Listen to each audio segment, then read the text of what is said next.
On this episode of Behind a Sign podcast, the future of distribution, sponsored by France Lighting Solutions.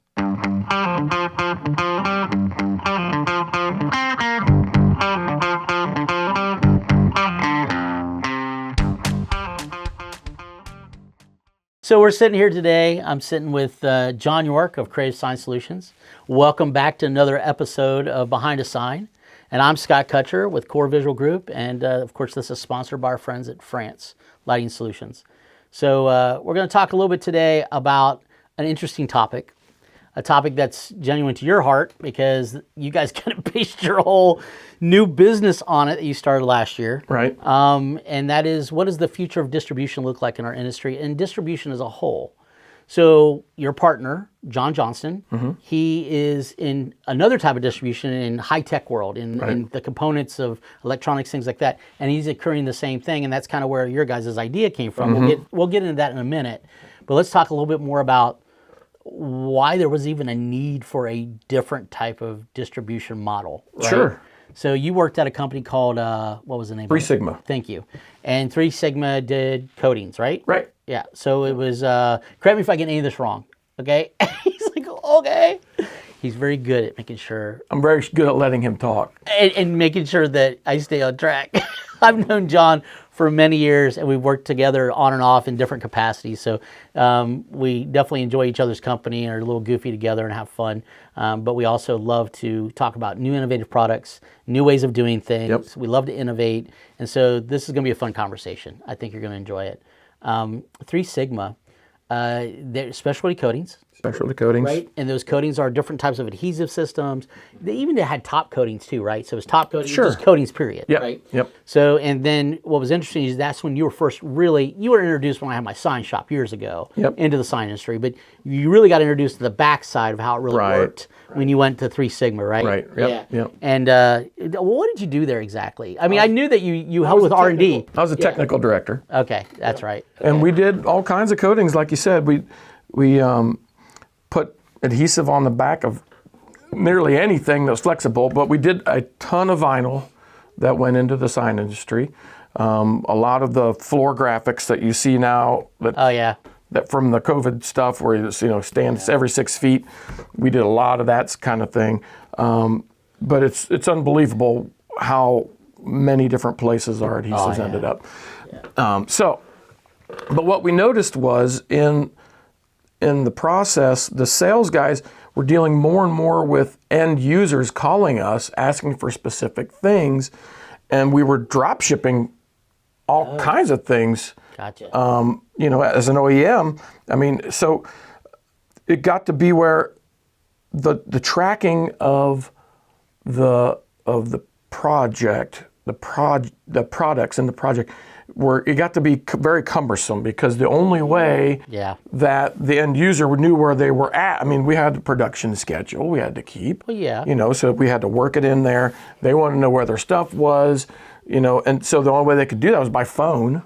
And so they weren't willing to do any backlog? They weren't like, so just to educate me, was there a distributor between that was supposed to help with that, or was it always just straight OEM to the end user, and then just help me understand that part. Sometimes there was a distributor in between. Okay. There was a converter. Okay. And sometimes not. Ah, gotcha. Okay. So again, so there's a lot of moving parts. There's a lot of complexity going on there. Yeah.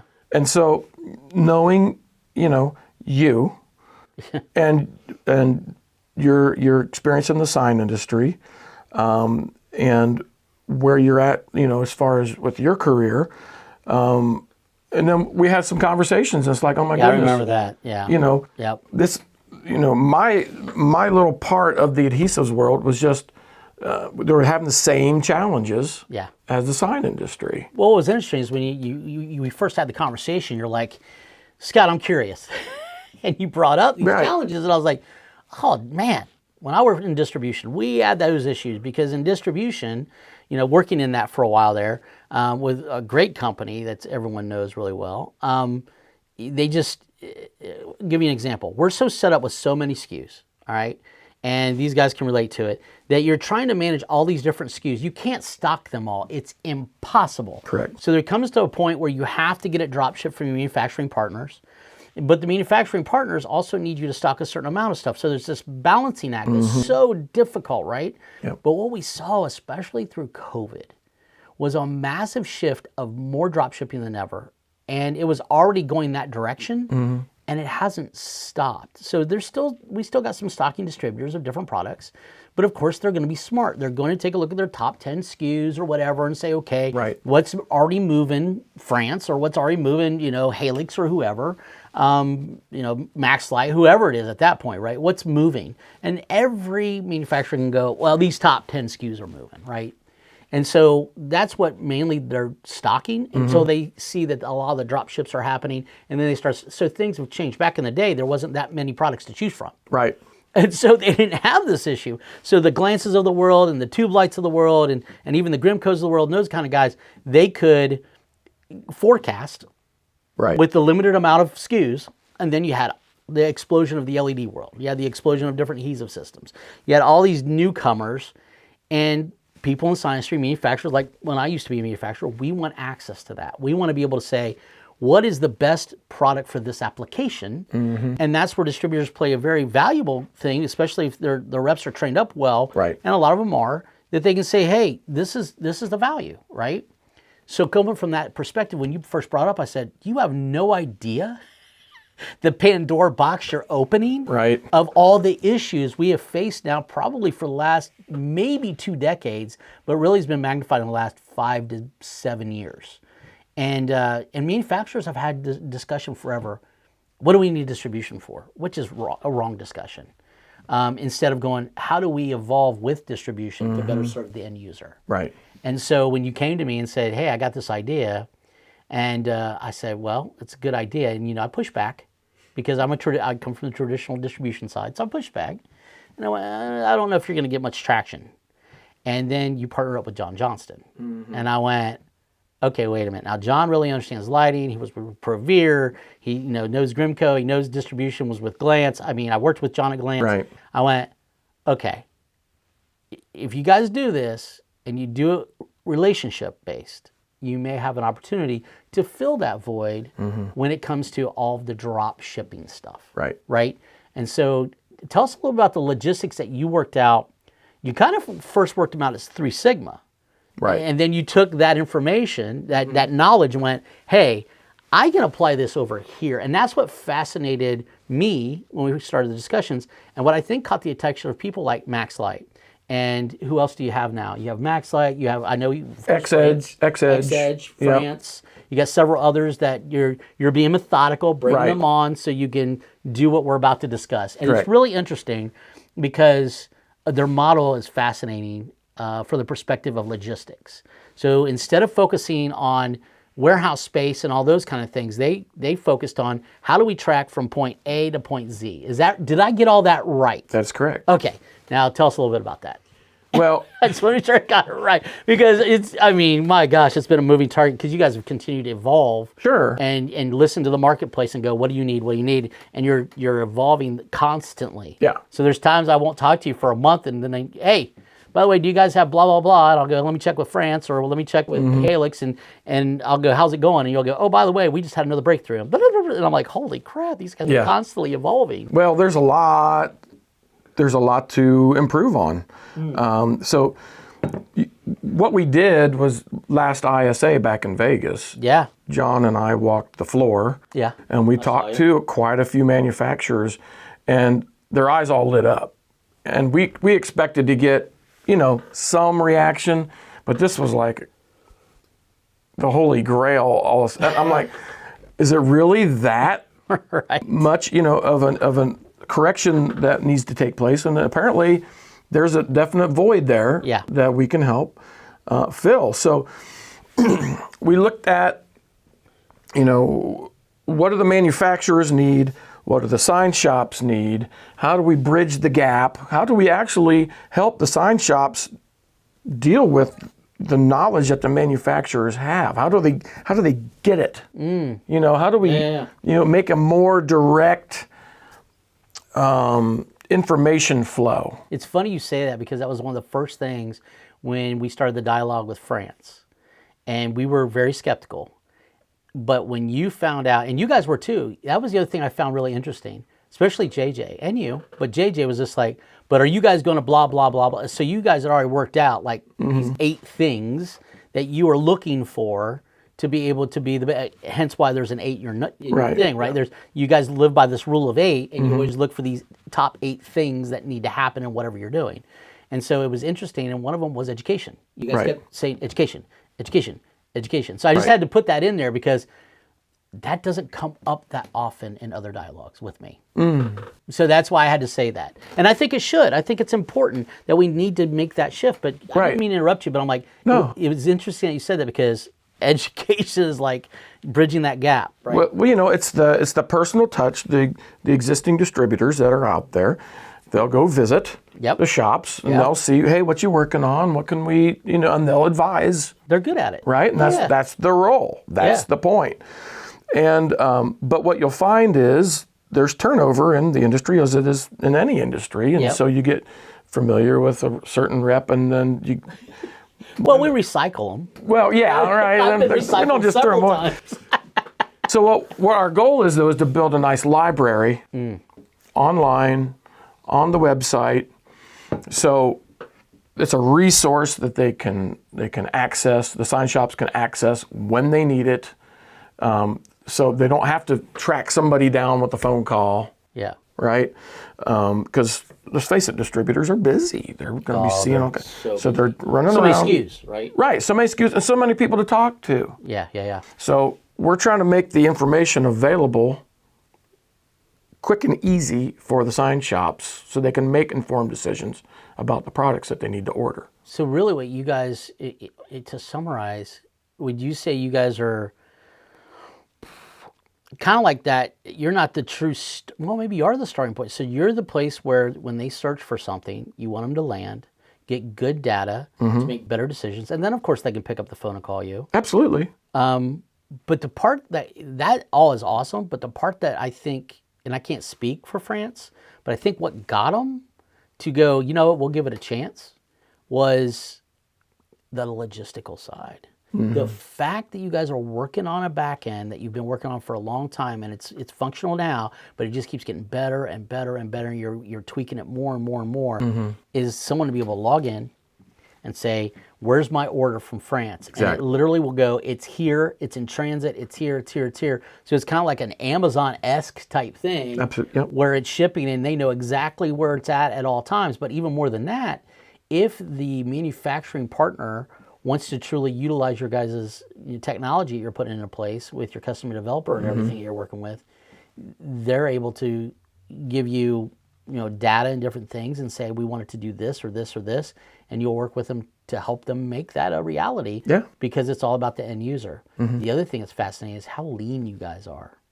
So you want to talk a little bit about those two things? Because I think those two things are important. First, the logistical side and what that huge problem during COVID that everyone saw with, supply chain management and all that stuff, how you kind of dove into that, because what you just talked about was the educational side, which was important. Yep. But then the framework, or what I call the foundation, it seems like is more the logistical, isn't it? Or am I wrong on that? Or what would you call your foundation?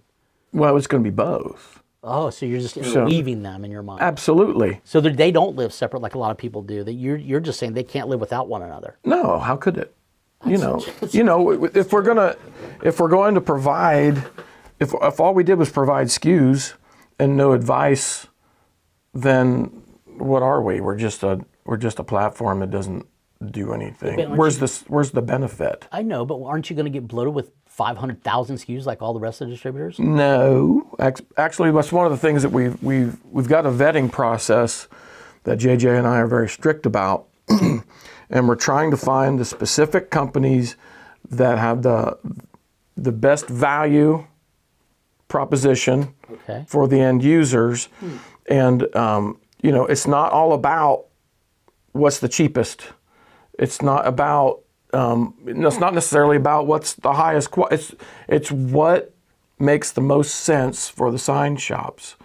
And from what perspective? Are you talking from a component perspective or a production perspective, or?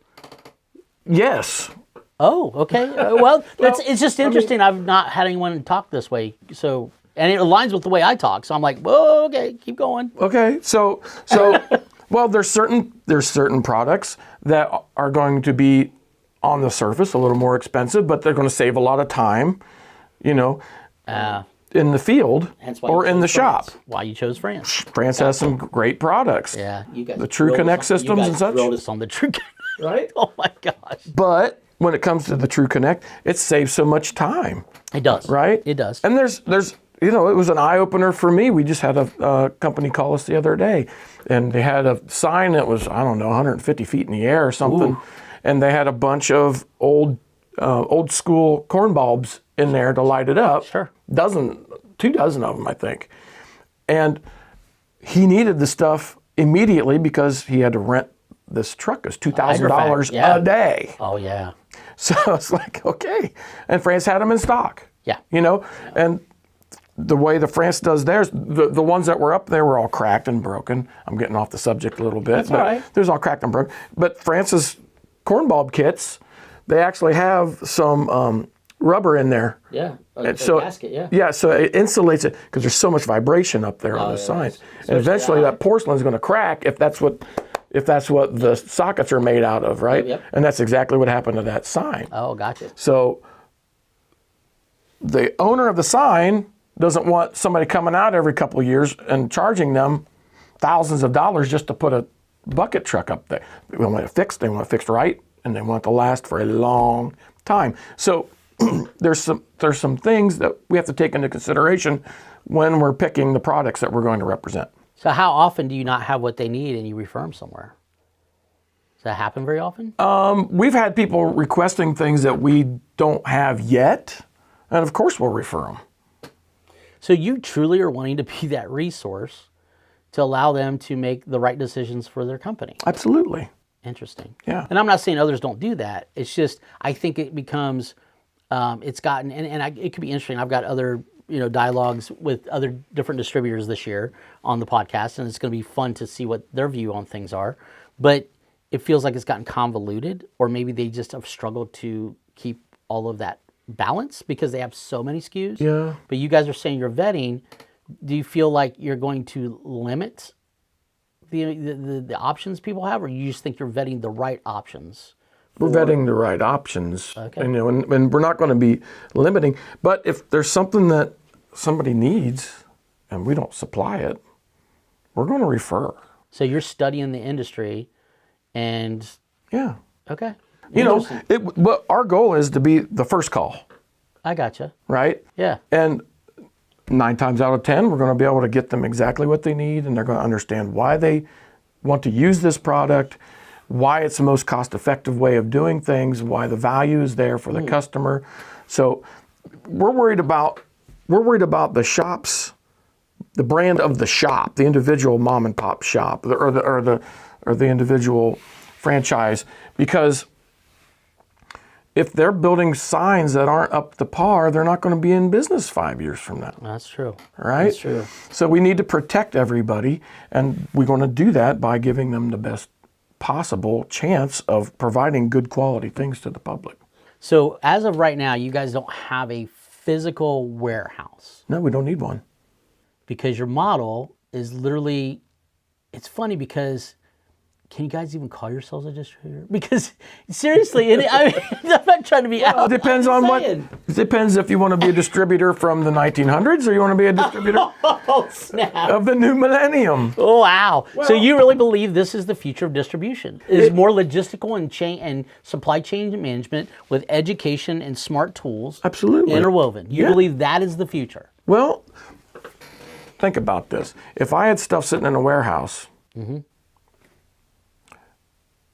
it's going to be difficult not to want people to buy the stuff that's in the warehouse. Well, yeah. So, but sell the stuff that's in the warehouse. So how do I? You got to churn it. So but how do I not have a conflict of interest for the sign company then? I need to provide them with what they need, not with what I have to sell. Oh man, you just opened a can of worms.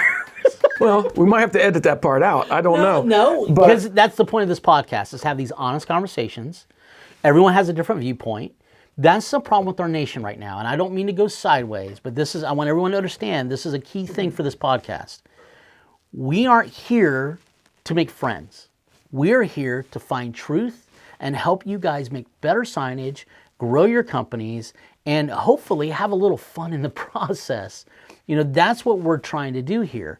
A lot of people are going to be kowtowing to this, we are not doing that. Hence why, France sponsors it, but my views don't necessarily align with France, and they'll be the first to tell you that. This is Core Visual Group's thoughts and podcast, and this is what we're going to do. So don't be afraid of that, okay? Because I want these honest conversations. The problem with our nation is you have Democrats and Republicans and everyone in between yelling and screaming, saying, I have this, and blah, blah, blah. And I'm like, stop. What happened to just seeking truth? What happened to the Walter Cronkite era that I grew up in, where journalism was real journalism? Well, we want to do the same thing here. We have an amazing industry. I love this industry. I've been in it 30 plus years. I've left 3 times. I've been brought back. I call it jokingly say, because you never leave the sign mafia. But I love this family. I love this industry. And we have so much to offer. And the new ones that are taking over, the younger kids, I have a feeling they're going to love this, because the way they shop is different than the way I shopped when I had my sign shop, right? The way I look for products was completely different than the way they look for products, right? So I've got to be devil's advocate. How are you going to foster the relationship? These guys are on the ground. Okay, I was one of them. Hey guys, what's up? Blah, blah, blah. And I love visiting my sign shop. I visit them now. I'm getting ready to hit it hard this coming year, and excited about it because I get to reconnect with some of them I haven't, because I've been working with France to build all this for 3 years. So I'm like, yes, I'm going to have some fun. So how are you going to bridge that gap? I'm just curious, right? Because you guys don't have anyone on the ground. Well, that's not necessarily true. Oh, Thank you. I know where you're going. Go ahead. Tell me the relationship. You're right. That's why the relationship with me and you, and the relationship you have with the other, why you call me all the time. We have discussed. Okay, I get it. So I'm your sales force. Is basically what you're saying. Thank you, Scott. Sneakily. Thank you, Scott. You're sly. You don't even have to pay me. You're sly. You'll get yours. Well, but JJ's no slouch anyway, He's a hell of a salesman. And I'm going to be seeing people as well. We've got you and your team. We've got France and their team. Yeah. We've got all the other manufacturers that we're signing up or we've been involved with, and their teams. Well, that is part of the 8, isn't it? To have the philosophy aligned that it's about the relationship. Absolutely. Yeah. Okay. That's all that matters. That makes sense. So it's I don't know why I never connect till now that you're like utilizing me to the level. I'm expecting some drinks after hours at ISA. I'm just saying, just from him. See, last year I made him buy it, Right. So we've got plenty of contacts for the people that are wanting to use the site. And quite frankly, I'm surprised that phone hasn't rang behind me yet, because we're getting calls on a regular basis. Yeah. People looking for advice on this, that, and the other. And you know what? If somebody calls me about some transformers for some neon, I know where to send them. Yeah. Yeah.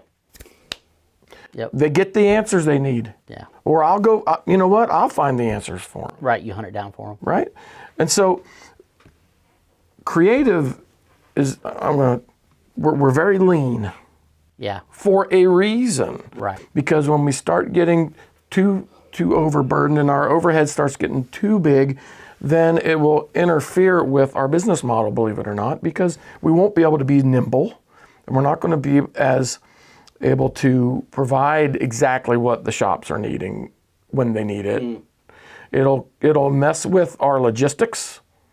Yeah. It'll mess with getting the products ordered, manufactured, delivered in a timely fashion. Yeah.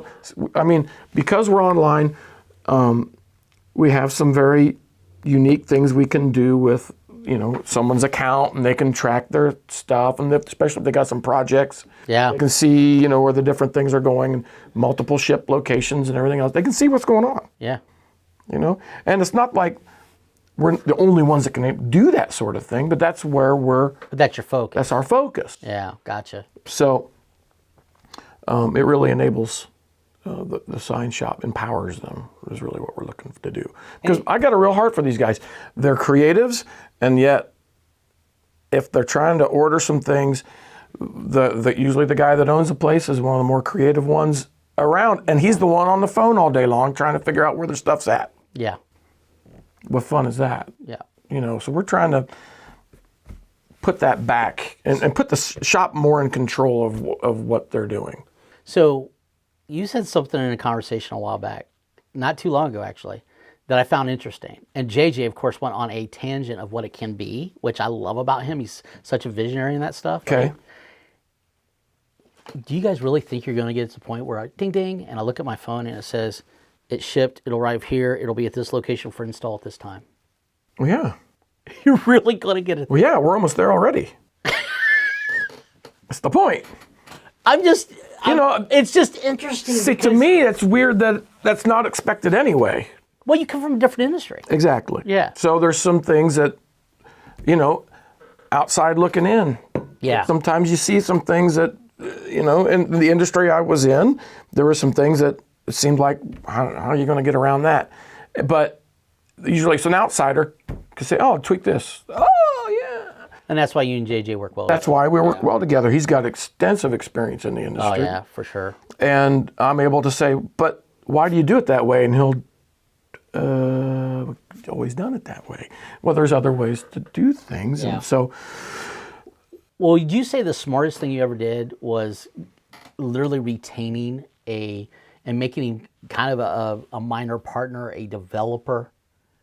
I mean, you guys. Oh, yeah. For our website? Yeah, for all of it. For absolutely, website, all yeah. that. I mean, That's he's pretty amazing. yeah. Our website guy is amazing. Yeah. And so we pretty much say, wow, we think this would be kind of, well, I think I can do that. And next thing you know, it's there on the website, and he's got it working. Yeah. So it's a unique team. It's a unique really blend of individuals, and we're lean, which So you keep saying lean. So I know it's all online. You've invested heavily in the technology part. You're continuing to do that, right? Is your vision to continue the relationships like we're developing and still leverage us, or is it to have some people on the ground eventually? I know JJ's going out. You're going to go out, but I mean, you know what I mean? we'll expand as appropriate. Yeah. as so you do plan on having people on the ground, but Yeah. it doesn't change the model of the drop ship. No. And the reason that you're doing that, if I get this right, is because you believe that it literally is the future. And if we step back and look at the Wayfairs of the world and the Amazons of the world and even, the Grimcos, right? Even those people, they've proven that that's a highly desired thing Right. by a certain segment of our market. Right. Yeah. And what you're doing is you're interweaving the education and the relational. Okay. Yeah. Any pushback? I know you've had pushback, some. I mean, and what has been the pushback? The only pushback that I've actually gotten was from manufacturers that do a lot of custom things, and they can't figure out how we would represent them necessarily online. Gotcha. But we say, hey, Ryan, that's our software guy. Yeah. This is what he's got forms and things that you can do online, and they can, if somebody's got a project, and they just fill out the form, and we'll make sure the right manufacturer gets it on there, and they'll come up with the SKU? not the SKUs, but the parts list. And The parts list. So the BOM, basically. Yeah, and if there's a like on the flex curve Yes. 2. Yeah. Sometimes it has to be actually have a layout. Yeah. So, but we can take whatever the project is. They fill out the appropriate information. They can have a conversation with us at the same time, obviously, but we'll have everything we need to get it done in a timely manner. And those are the things you're continuing to improve upon. Absolutely, yeah. And it takes us doing our part to help you guys do it. Right? Yeah. Yes, I get it. Yeah. So you really believe, just to recap, that is the future of distribution, not just in our industry, but outside. I mean, let's take a look at some of the other industries out there. Is this model already occurring somewhere else? It kind of feels like it a little bit through. I know Amazon has huge warehouses, but I can't believe how much drop shipping they're doing now. I can't believe, like for Christmas, I was like, and it said it'll be shipped, and I'm like, it's not in their warehouse, and it wasn't. Several things weren't, and so do you see that shift towards what you got? I mean, yeah, I mean, you keep bringing up Amazon, but well, it's just my frame of reference because I just ordered a bunch of crap off of it. right? Not crap, but kids, it's good stuff. I promise. We just had Christmas, right? Yeah. So, and you'll probably be seeing this way after, but it's okay. the thing with Amazon is though, if I was trying to buy this widget, and I really wanted to find out what was going on with this, and I've got some questions about it, can I really call this company and find out what I need to know about this product? No, probably not. Right. So there's some Amazon-esque things about what we're doing. We still have to be able to refer people to the people that know everything there is to know about that product, So there's going to be that flow of communication, the education. There has to be a win-win, manufacturer, distributor, and the end user. I mean, so the key is the information being passed back and forth freely without anybody getting in the way. Gotcha. So what do you say to the pushback of things like, well, you guys are online only, you're too expensive because you're online only? We're lean. Why would that? Why do I? I'm just bringing up stuff that I can just hear people saying. Okay, so what's our overhead? Do we have dozens and dozens of reps running around that are on our payroll? No. He does. Wow. Right? Francis. You have this office. Right. And then JJ has an office in St. Louis, right? St. Louis. And this one's in Ohio. Yeah. So we don't have a lot of the challenges that some of the other distributors would have.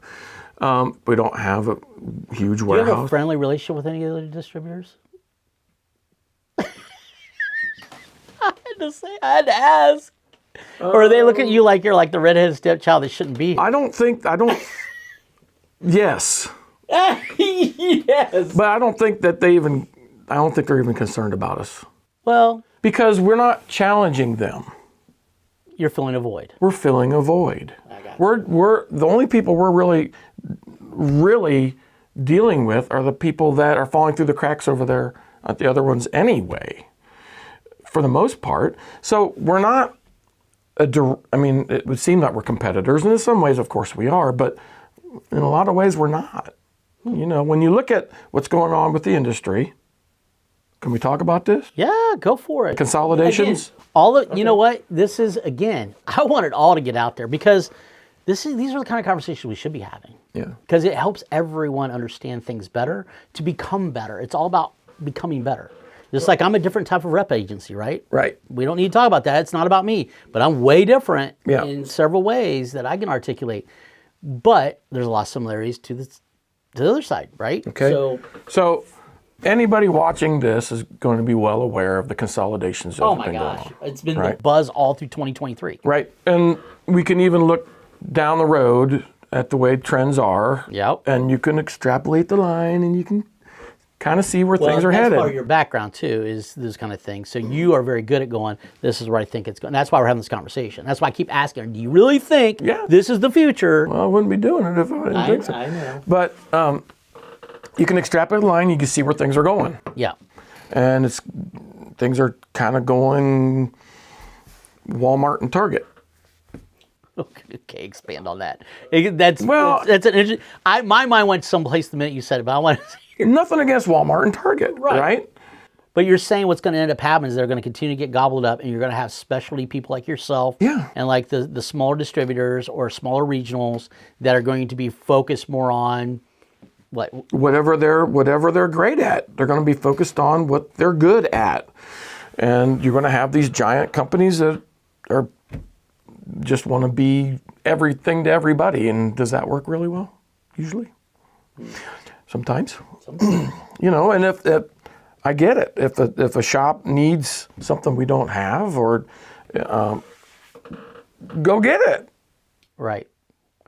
But just call us first. Call us first. And trust me, I can tell them, Well, you know what? Here's this, here's that. Similar prices, you might go over here because of X, Y, or Z. yeah. Yeah. But that's really the goal, is to be the consultant. It's everything we do is a consultative approach, right? Yeah. And that way, there's value, right? I'm not just taking orders. What's the point in that?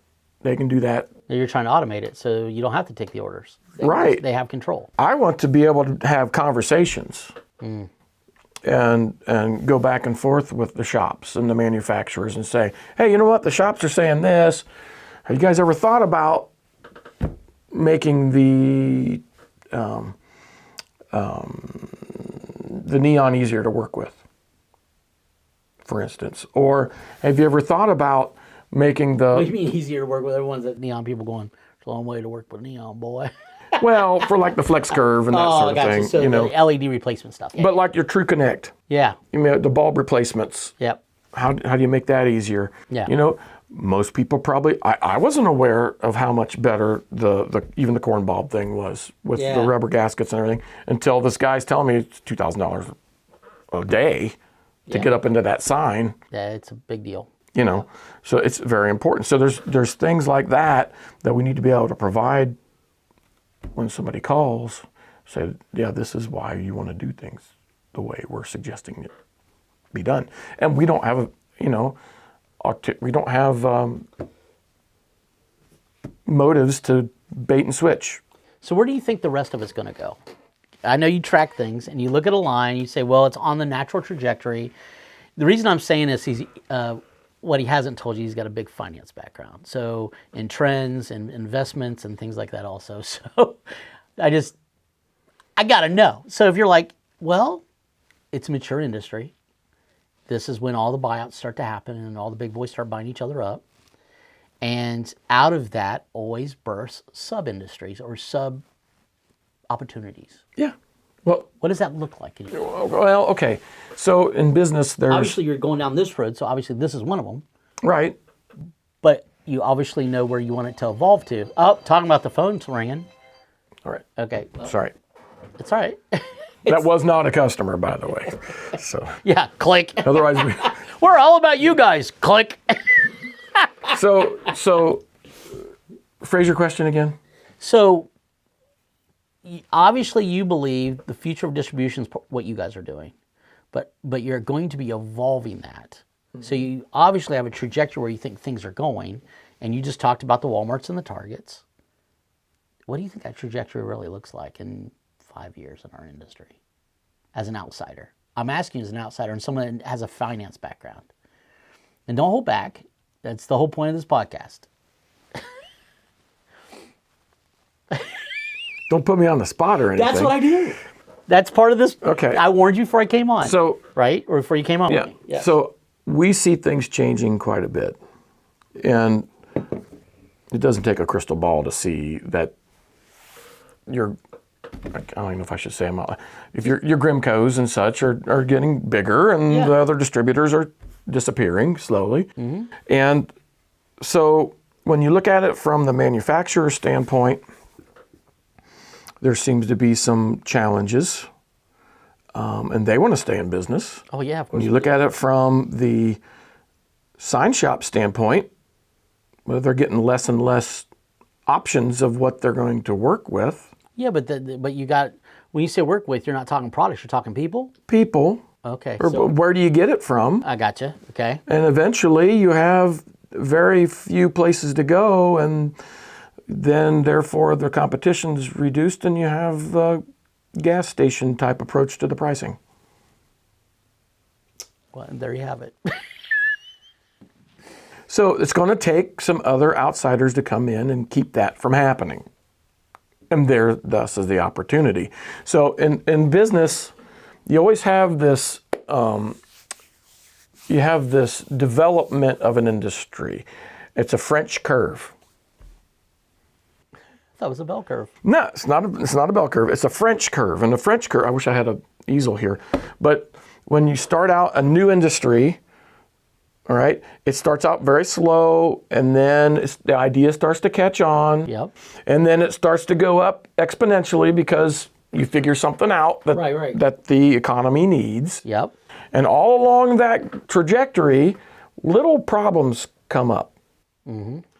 And the industry running it the way that the formula they're working on, it doesn't fit their formula. So they take those little problems and they put them over on a shelf. All right? And all these problems start stacking up. And so eventually the industry matures and the curve levels off, right? And then somebody has to come along and say, all those problems on that shelf over there, we need a new formula. We need a new approach. Because they're still there. Because the problems are still there. Right? But they're only the problems that the market cares about. Right.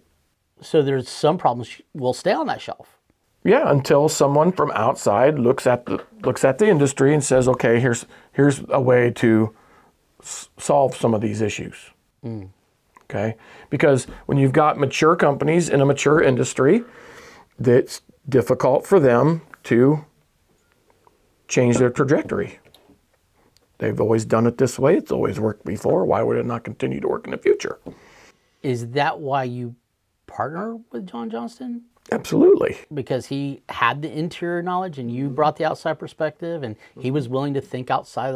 He's wired. And he still thinks outside the box as well. Oh yeah, big time. And so, anybody who knows you. Yeah, I have no box. There's not a box big enough. A little wide. But yeah, so we're looking at things and we're saying, okay, what's keeping some of the other distributors from being more nimble? Well, they got a ton of overhead. So how do you reduce your overhead?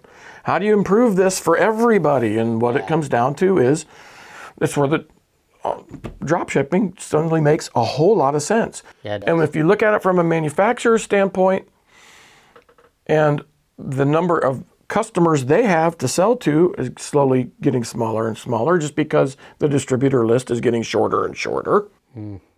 Yeah. So they're going to find themselves drop shipping. Some people like that too. Some people like the fact they can call one person. So I see your point.